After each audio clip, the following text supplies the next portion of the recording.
একটি বাচ্চা ১ টাকার একটি পয়সা নিয়ে সব দোকানে দোকানে যাইতেছিল এবং সবাইকে বলতেছিল, আপনাদের এখানে কি আল্লাহ পাওয়া যাবে? সবাই বলতেছিল না। তো এরকম করতে করতে বাচ্চাটি একটি বিদ্যুৎ দোকানে গেল এবং ওখানে যে সেম বললো, আপনার এখানে কি আল্লাহ পাওয়া যাবে? সে বলল, হ্যাঁ, এখানে পাওয়া যাবে। তো তুমি তার আগে বলো, তুমি আল্লাহকে দিয়ে কী করবে? তখন সে ছেলেটা বলতেছিল, আমার এই দুনিয়াতে কেউ নাই, আমার শুধু মা আছে, আর আমার মাই আমাকে কাজকর্ম করে খাওয়াইতো। এখন যদি আমার মা মারা যায়, আমার মা মারা গেলে আমাকে দেখার মতো কেউ নাই, আমার মা অনেক অসুস্থ।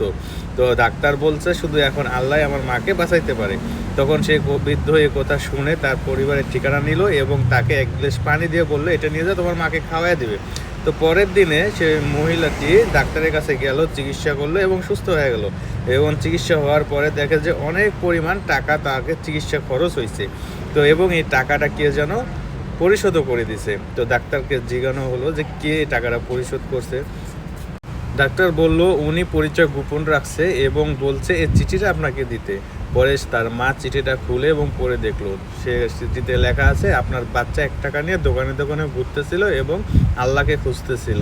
তো এই চিকিৎসার টাকাটা হলো আমার পক্ষ থেকে আল্লাহর গিফট আপনার জন্য।